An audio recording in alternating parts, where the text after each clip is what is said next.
All right, welcome back to another one of our season previews. Today we're going to be talking about the Chicago Blackhawks, and we have friend of the program, Tom Fellers, on, lifelong Chicago sports fan, to help us talk all things Hawks today. What's up, Tom? Thanks for hanging. Not much. How's it going, guys? Thanks for having me. Long time listener, first time caller. So it was pretty cool. Sweet. Well, yeah, let's get right into it. Obviously, things started to kind of turn around for this team in a big way last year. Started to see some glimmer, some signs of light at the end of the tunnel.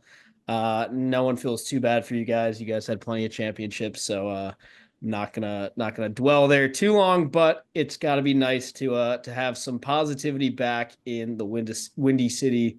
I guess what's your overall outlook for the team this coming year? Just gut reaction.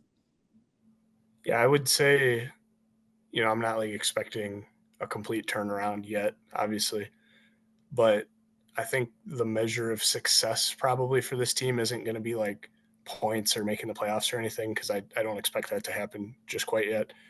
Pretty much just, I would say, leaps forward for individual players. Connor Bedard year two, see what he can do.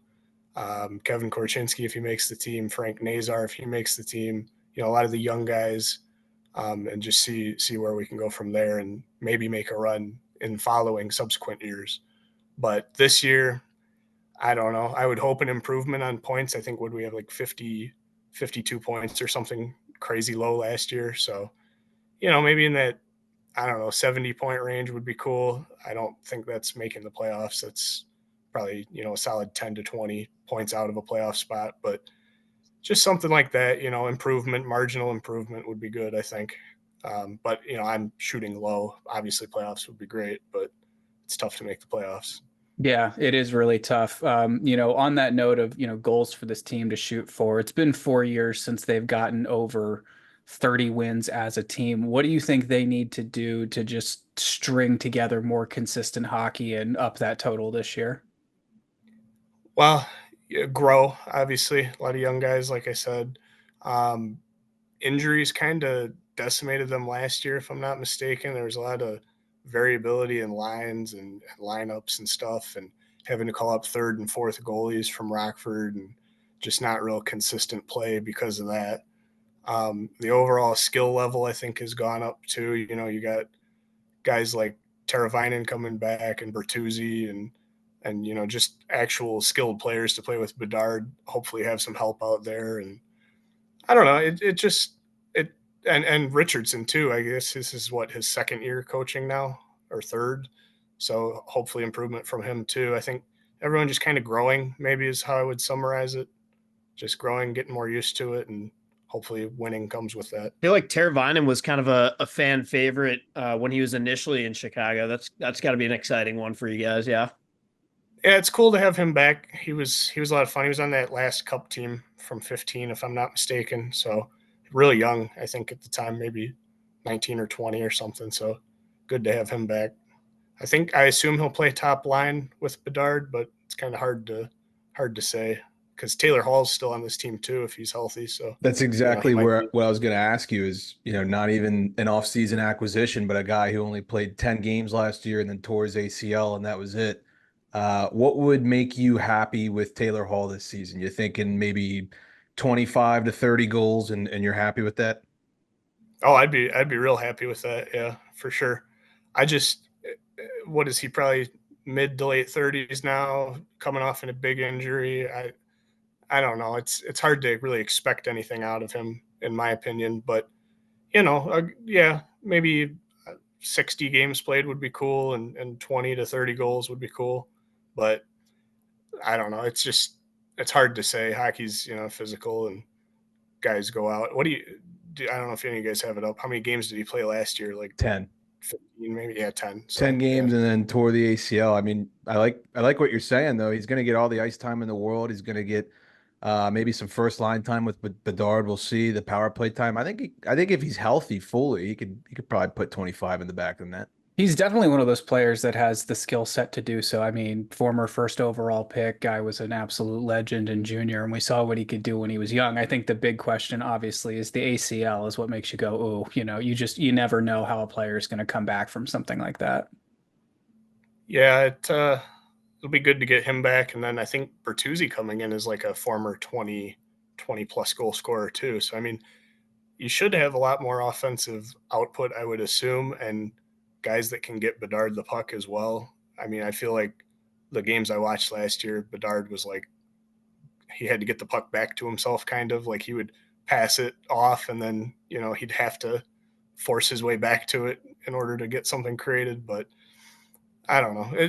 The increased skill should help a lot, I It think. does feel like there's like a decently, I don't want to say high ceiling, but like a relatively respectable ceiling of like where this team could get, depending on a lot of those like question marks of like, does Taylor Hall get 25 goals or does he get 15 or something? It's like all these questions, even guys like Craig Smith, I feel like, or even like some of those D ads that you got with Brody and Martinez are big, like, well, they could be pretty solid, or this could be like the beginning of the end for those guys and just kind of head closer to retirement. I mean, a lot of those guys I just mentioned are on the older side, but I don't know, it should be interesting.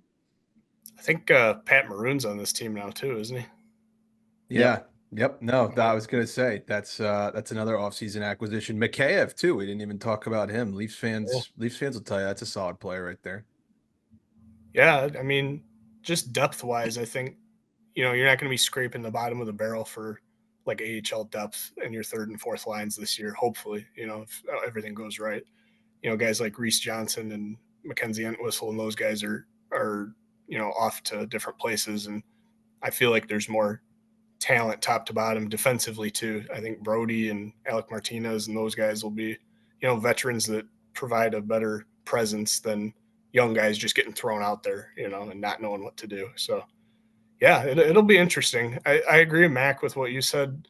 Ceiling, I don't know, high is the right word, but like I could see them finishing anywhere from, maybe fifth, in the division in the best case scenario, and I could easily just as finish last again, just hopefully with more points this time. It's anything could happen probably. I like how you mentioned Martinez and Brody coming in. When I look at the defense for you guys, there's like one word that kind of comes to my mind, and it's just stable. It's guys that have been there forever and have done that, right? Like 4 veteran guys out of that 6, where you know exactly what you're going to get. I don't think defense is going to be the problem. Offense might not even be the problem. It's the goaltending. I want to hear your thoughts on that situation. Yeah, I like the backup we brought in, Brossois. I think I don't know all the backups off the top of my head, but he's probably one of the more consistent backups in the league, based on what I've read. Um, Hopefully, Mrazek's not bad either, but I wouldn't be surprised if it's closer to like a 50-50 split on starts between those two. And, hopefully Brossois can keep up what he was doing. But I think that's another reason why this team is a few years off, is just the lack of that stud goalie. I think Drew Comesso is like a prospect coming up. Maybe he gets some starts this year too. We'll see. That actually was something I wanted to mention coming in, was like, maybe this isn't a great year for Chicago Blackhawks, but if you're in the area and you go to Rockford Ice Hogs games, those games are going to be loaded with future talent, and I'm excited to go to a few of those games myself. But we'll see who makes the team out of camp, and go from there. But a lot of guys in the pipeline. We'll see what happens. Yeah, I think when you look at, the youth and like you mentioned, some of the players like Nazar coming out of college, it'll be interesting to see which one of them make the team right out of camp and then maybe who you see get called up around November, December, something like that. One of the forwards I've always really liked his game that you guys ended up bringing over a couple years ago is Andreas Athanasiou. And I know last year was kind of a terrible year for him, 28 games, 9 points in total, only 2 goals. The year prior, 20 apples, 20 goals, 40 points.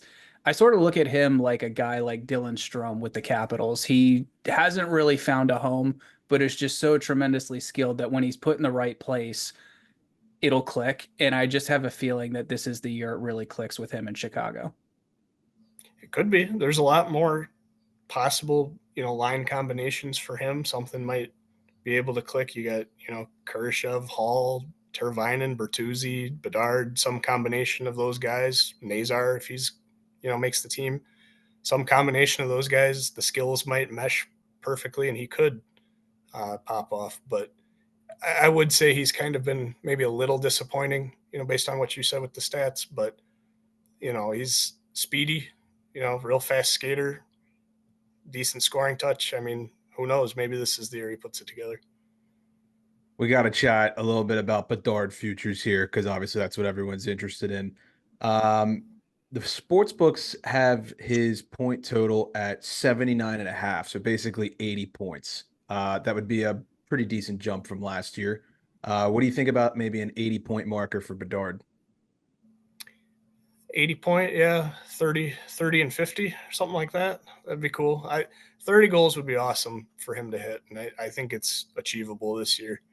The assists, it relies on people around you, which, like I said, getting better this year. So hopefully, that could happen. But 80 points, what did like Kucherov and those guys have last year? Like 100, something ridiculous, something crazy. So double that. 80 points seems reasonable, if those guys are hitting that. You mentioned 30 goals. They have his goal total at 34.5, so maybe a little bit higher than what we're imagining.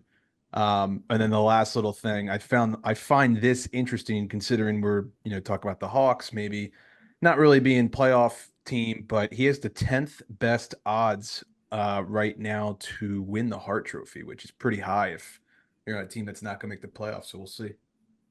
Yeah, that is kind of surprising. I don't that'd be a successful season for sure if he can pull that off. Yeah. You guys got any other questions? I think I'm good. Yeah, I'm good. I guess the only other thing we should mention for the listeners out there is, speaking of the Blackhawks, we are going to be in Milwaukee for the Blues Blackhawks preseason game at Pfizer Forum. That's going to be awesome. I am counting down the days for that. I didn't get to go last year, and I heard it was a really good time. And I'm excited to see what hockey looks like at Pfizer. So that's going to be sweet.